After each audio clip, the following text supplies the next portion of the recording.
Historias de la Oscuridad presenta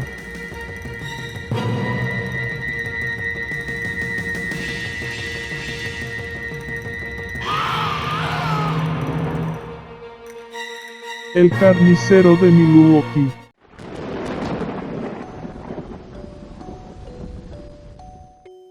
Uno de los asesinos más aterradores de Estados Unidos, llamado Jeffr3y Dahme3r, sale de nuevo a la pantalla grande, gracias a la nueva serie lanzada recientemente en la plataforma de Netflix, Monstruo, la historia de Jeffr3y Dahme3r. Esta serie fue realizada a partir de las entrevistas concedidas por el asesino serial. Fue sentenciado a 16 cadenas perpetuas por el asesinato de 17 hombres entre los años de 1978 y 1991. Lamentablemente no las cumpliría, ya que en 1994, a la edad de 34 años, fue asesinado por su compañero de celda, Christopher Scarver. A continuación, la entrevista completa, subtitulada al español. Your dad comes here to visit about once a month, but I get the impression that the two of you don't talk a lot about everything that happened, about the crimes in particular. No, we don't discuss that because it's been gone over so thoroughly in the papers and the media that there's just really no point in going into any in-depth talks about it. We talk about our family, home, how things used to be, what prison life is like here now, and try to keep things as light and upbeat as possible. Is it hard for you to go back and talk about those things? No, not the good things. In fact, it gives me a sense of comfort to talk about the few good times there were in the past. You say the few good times. Do you think of your childhood as having been profoundly unhappy? No, not profoundly. My childhood wasn't filled with any great tragedies or anything. There were good times and there were bad times. I think it was fairly normal. Jeff, do you remember your earliest experience and earliest interest, fascination with the inside of animals? Where that came from? In 9th grade, in biology class, we had the usual dissection of fetal pigs. I took the remains of that home and kept the skeleton of it. And I just started branching out, dogs, cats. I suppose it could have turned into a normal hobby like taxidermy, but it didn't. It veered off into this. Why, I don't know. All I know is that I wanted to see what the insides of these animals looked like. Was there some pleasure in the cutting open of the animal? Yes, there was. No sexual pleasure, but just it's hard to describe. Sense of power, sense of control? I suppose that's a good way of putting it, yeah. I can sort of see a fascination for, wanting to see or for looking at the insides of animals, say for the first time. After you did it one time, what more is to be gained by looking at another dog's inside, the second or the third? I don't know. It became a compulsion, and it switched from animals to humans. I still don't understand it. I don't know why. What would you do with the dead animals, Jeff? You would pick the carcasses up from the road and take them back into the woods. Take them back in the woods, skin them sometimes, slit them all the way open, look at the organs, feel them. There was a sort of general excitement for me. I don't know why. It was exciting to see. One of your dad's biggest questions is when you began to slip away, when you crossed over into this world of obsession or dark fantasy, from which you just couldn't return. Can you pinpoint that? Is there a sense for when that really began to happen with you, Jeff? I think it was around age 14 or 15. Started having obsessive thoughts of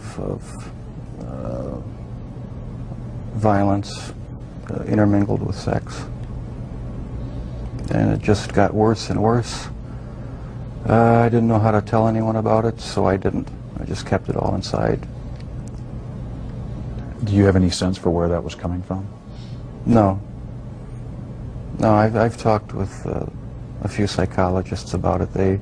They have their theories, but they don't have any concrete answers either. Do you have a theory? No, not really. I don't know where it came from. I probably will never know. But I never dreamed that it would become a reality.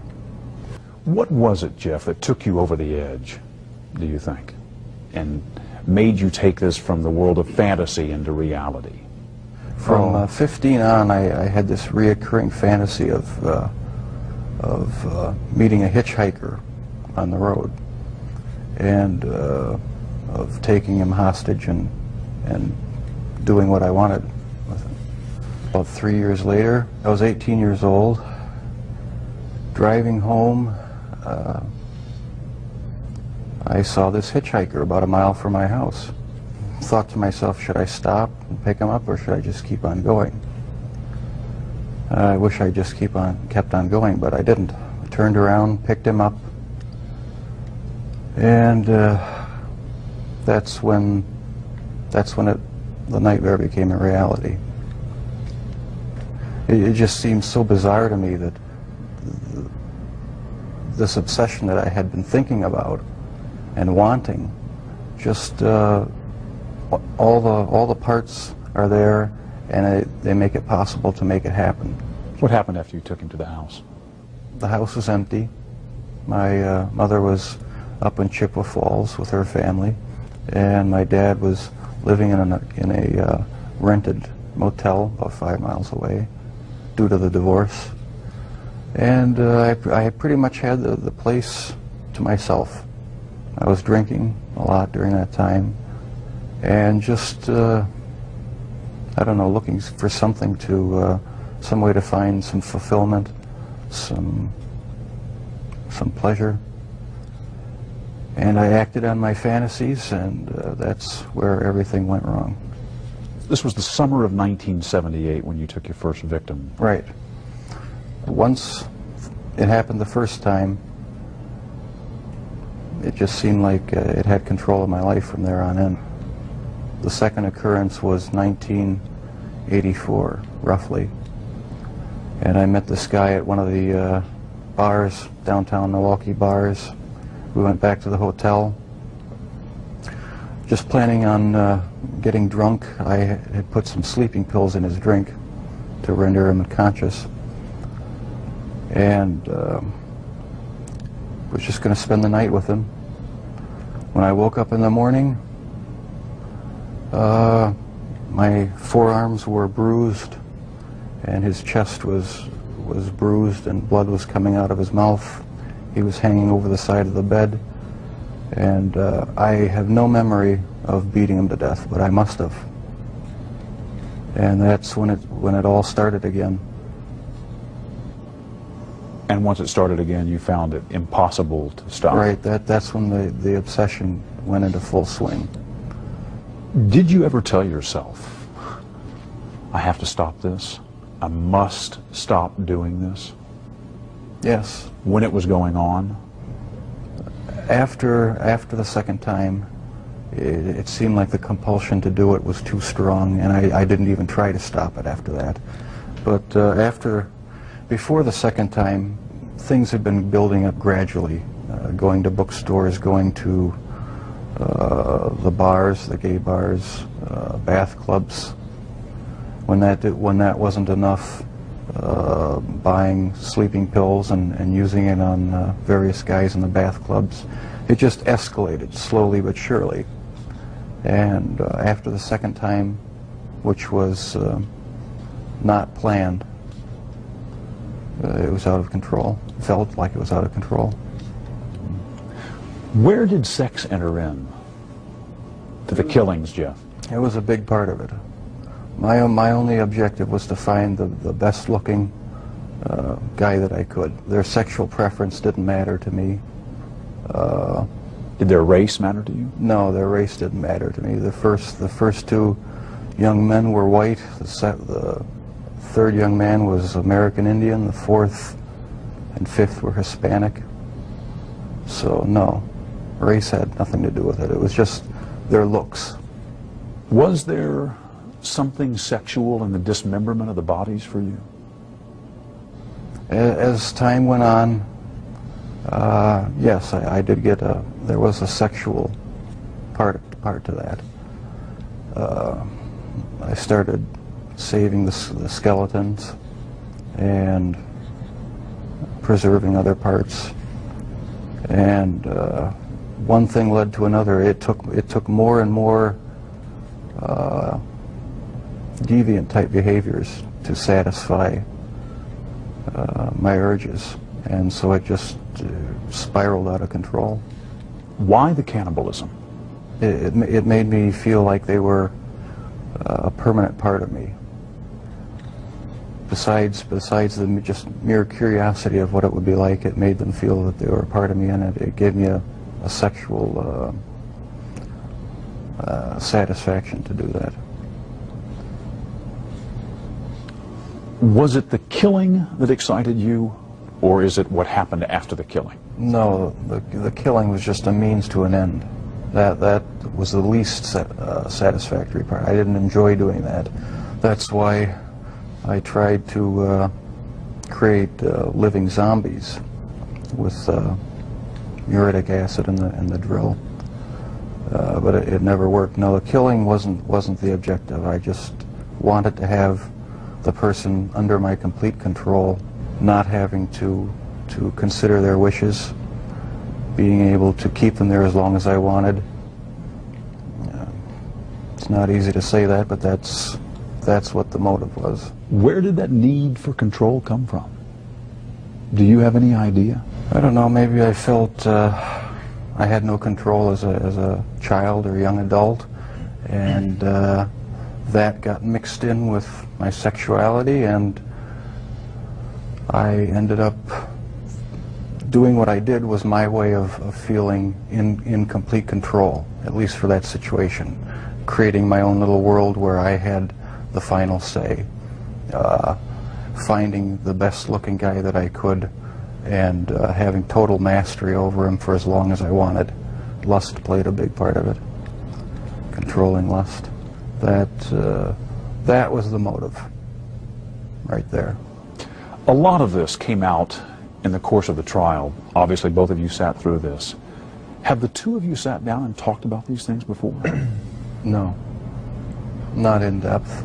This is the first time you're talking about these things with I've talked your dad about here. it at great length with psychiatrists, court-appointed psychiatrists, psychologists, but not with my family. We learned everything at the trial and in the confessions and that sort of thing after the fact. The two of you never really communicated all that much, did you, father and son? Not on any deep level, no. We talked about superficial things. Never really had a real deep heart-to-heart talk about what was going on inside our own minds. I was always a very private person. I didn't like to open up and share anything with anyone. I like to keep my thoughts to myself.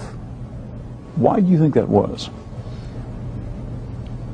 Because from about 15 years on up, a great deal of my thoughts were basically unshareable with anyone. So I just closed myself off and put on a mask of normalcy. You've read the book. Right. He called it a father's story. Pretty simple title. Right. Not a simple story, though. No, not a simple story. not one that was easy for me to read. But I'm glad he wrote it. Did it hurt? Was it painful to read? Yes, it was painful. Some parts of it were, for me, were even fun to read. There were good parts. It wasn't all negative. Was it emotional for you reading the book? Yes, it was. Tell me, what kind of feelings did you have reading it? Deep regret, sorrow. I guess those were the two main emotions. Is there anything in this book that you strongly disagree with? Yes, I disagree with the description of me as being so incredibly shy and introverted, because maybe that's the way my dad saw me, because there was so much tension in the home that I really didn't feel like being up and happy a lot of the times. But with my friends in school, I had a good time. We had good social life, and so I wasn't so extremely reclusive and self-centered as it portrays me. Does it surprise you to hear Jeff say that he doesn't think of himself and never did as innately shy? It did surprise me. Maybe my perception was accentuated to the extreme. But you do recall at age 6 that you became more aware of tensions in the home. Oh yeah, that's the time I really remember noticing that things weren't quite right. So it wasn't so much innate shyness as it was wanting to withdraw from tension and arguments and problems in the house. That's how I saw it, yeah. I sort of lived in my own little fantasy world when things got too heated in the household. And I carried that over for years, I guess. And was there violence in that fantasy world? No, not early on? Not that, not the type that showed itself later. No, it was just my own little world where I had control. Was anger a part of it for you, Jeff? I had some anger. Probably every kid has some anger, about their childhood. It really wasn't a terrible childhood, though. There were a lot of good times. It wasn't a really terrible time. So pat theories about you as a serial killer striking out to get back at your dad, for instance, don't ring true to you. No, that has no truth in it. The only motive that there ever was to completely control a person that I found physically attractive, and keep them with me as long as possible, even if it meant just keeping a part of them. Did you know before you read this book that your dad had his own obsessions and fantasies, that he had thought about, that he had dreamed of committing murder, that he had had an obsession with fire and with explosives? No, I don't think that's the type of thing one asks one's dad. Were you surprised to read that about your dad? Very surprised. Yeah. I didn't know what to think about it. I suppose everyone has their secret thoughts, and so it was somewhat of a shock. You feel grateful that your father wrote this book?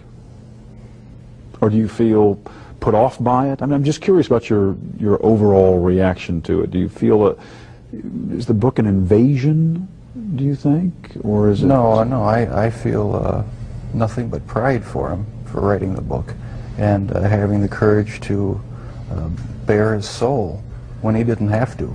He didn't have to get involved with trying to, help me out and support me and be an emotional support for me, and I'll be grateful to him forever for it. Did you ever consider talking to your parents, to your dad, about homosexuality? Is that something that you felt you could ever raise? Early on, I really didn't know that much about it myself. All I knew was that it was something that was to be kept hush-hush, not talked about, not even thought about. So I just kept it all within me and never talked about sexual issues at all, really, with anybody. Do you think if you had been able to talk about that in a more open way with your dad, for instance, that it would have helped, might have broken this veil of secrecy and enabled you to keep yourself from going down that road? I don't know exactly what, if anything, would have ever kept me from going down that road. Talking about it, I don't think would have made that much difference, because, like I said, there were things going on in my head that I would have never opened up and talked about with anybody. Your dad says he never realized how deeply troubled you were because he just thought you were shy the way he had been, shy as a boy. Do you think the signs were there and he just missed them? No, I don't think so, because I had thoughts, I had fantasies, but there was no outward show of anything that was wrong. You were pretty good at keeping it all inside. Right, I kept it inside, didn't share any of my thoughts or emotions with anybody. So how would I ever know? No, you never saw any of it, as far as I know. I did not really hear from anyone about any of these activities. And that's what really strikes me now, is if I would have known, what would I have done about it? I think I would have done a lot about it. I feel it's wrong for people who commit crimes to try to shift the blame onto somebody else, onto their parents or onto their upbringing or living circumstances. I think that's just a cop-out. And my parents, my relatives, had no knowledge of what I was doing. They're absolutely not responsible for any of it in any way. And I take full responsibility. But you understand that what you did would lead your father to ask himself all kinds of questions. That's true. Where did I go wrong? Was there something I could have said or done to have prevented this? Right. Did I in some way create or contribute to the terrible acts my son committed? I understand that. I just get angry with other people who think that they have a right to somehow try to blame my parents for what happened. That's not right at all. No one has the right to do that because they're totally innocent. They had no knowledge of it. And that angers me. But parents just naturally, I mean, any parent that really cares, they just first of all say, gee, I feel guilty. You know, there's just feelings of guilt. What happened? What did I do? What could I have done? And so that's a normal parental reaction. Your dad has wondered about all kinds of things, from the medication that your mom was on during her pregnancy, to the fact that you were exposed to violent arguments in the home from an early age and continuing, to the possibility that he might have passed on some genetic propensity for obsession or violent behavior. Does any of that ring true to you?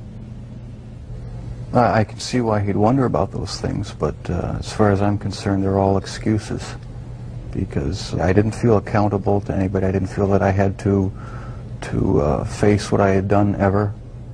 And so there comes a point where a person has to be accountable for what he's done. Can't go around making excuses, blaming other people or other things. So I alone am the one who's responsible for what's happened. Let me ask, when did you first feel that everyone is accountable for their actions? Well, thanks to you for sending that creation science material, because I always believe the lie that evolution is truth, the theory of evolution is truth, that we all just came from the slime, and when we died, you know, that was it. There was nothing. So the whole theory cheapens life, and started reading books about that show how evolution is just a complete lie. There's no basis in science to uphold it, And I've since come to believe that that the Lord Jesus Christ is the true creator of the heavens and the earth. It just didn't just happen. And I have accepted him as my Lord and Savior, and I believe that I, as well as everyone else, will be accountable to him. Growing up, did you feel that you were accountable to your dad or to your mom as the authority figure in the house? Yes, I did. I mean, they didn't let me run wild.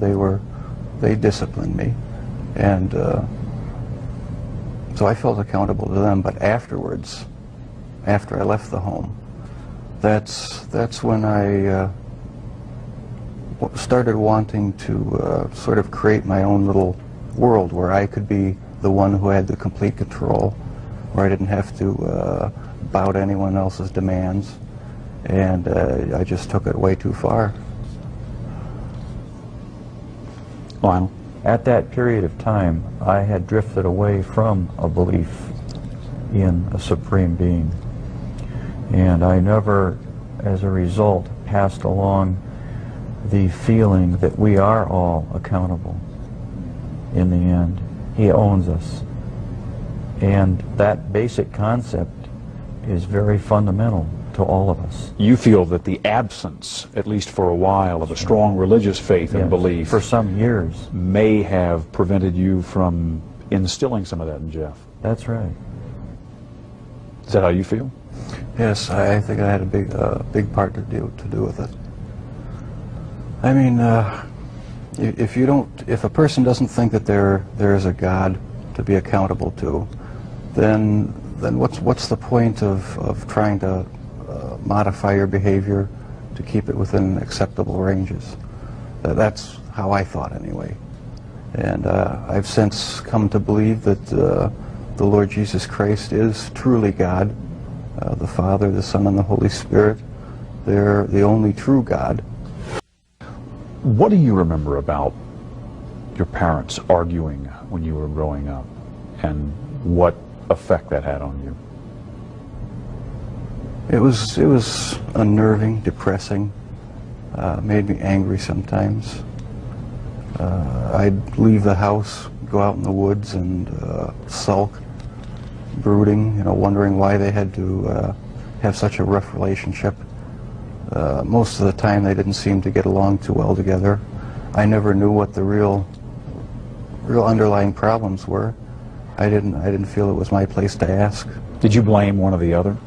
Mom or Dad? No, I didn't. I was just frustrated that things couldn't be happier around the house.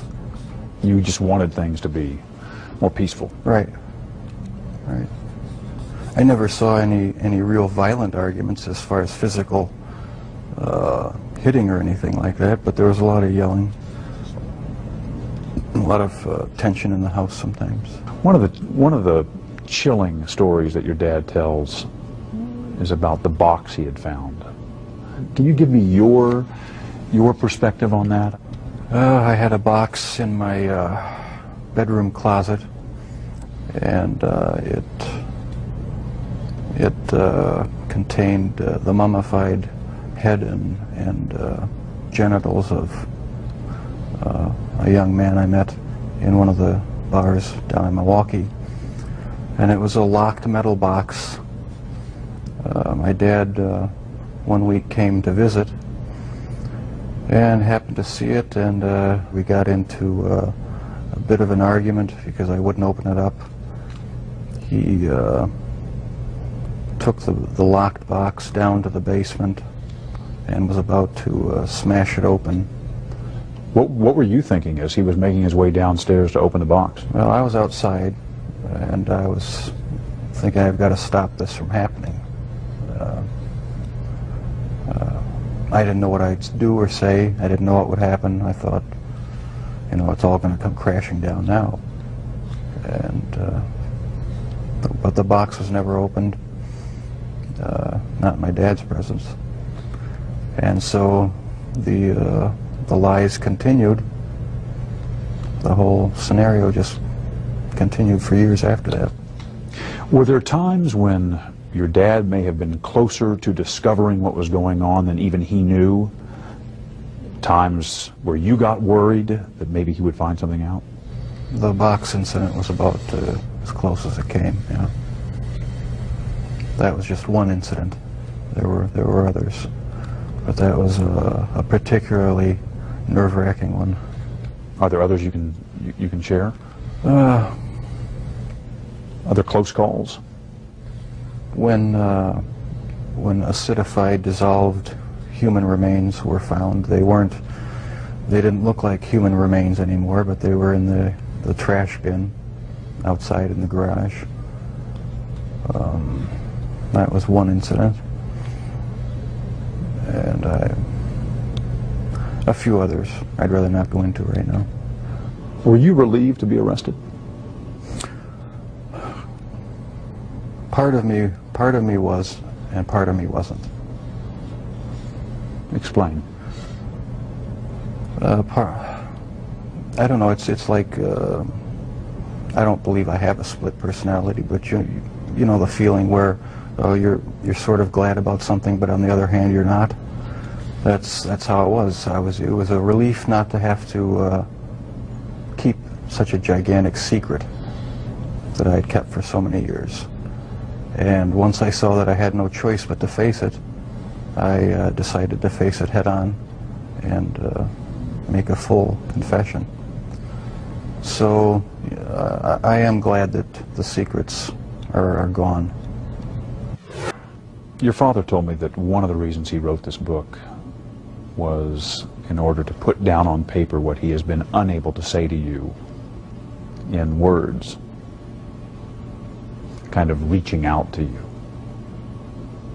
What do you want to say to him, having read this? I tell you, Dad, I'm really sorry that this has happened, and I love you a lot. I love you too. I'm sorry. Don't be sorry. We haven't always shown it a lot, but I do love him a great deal. I love you. And without the support of my folks, I don't think I would have come through this. We've opened up with each other a lot more now since the trial and everything. There's no secrets to be hidden away. You know, I don't feel that I have to keep any secrets from him.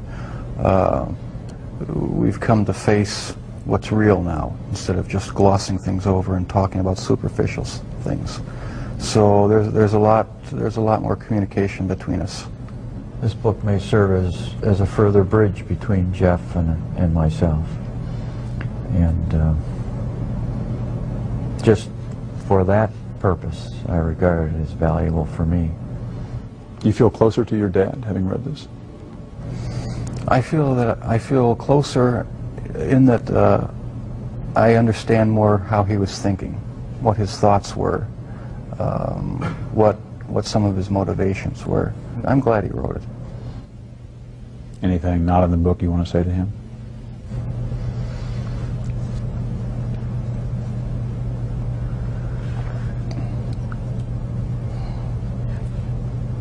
I can't think too clearly right now. I'm feeling pretty emotional. I think that a lot of things have been brought out in this interview that has brought us to a little bit deeper, just a little bit closer understanding as to how this all originated.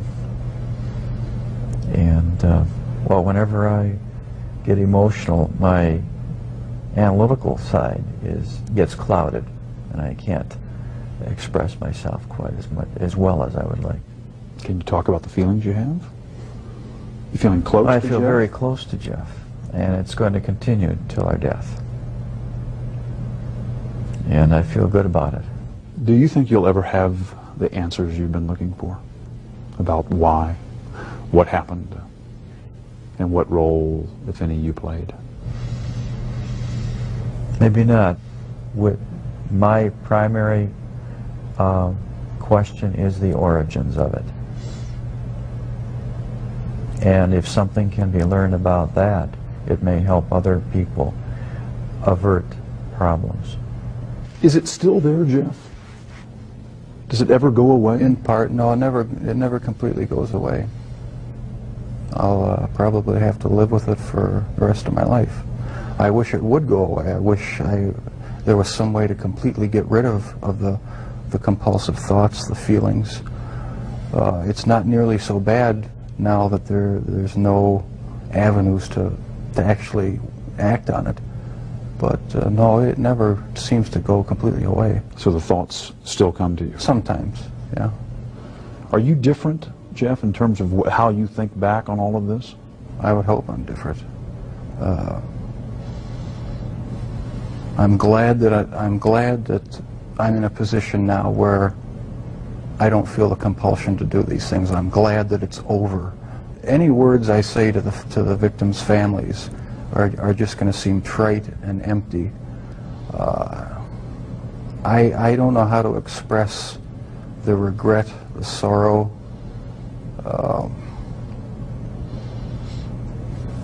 that I feel for what I've done for their sons. I can't find the right words.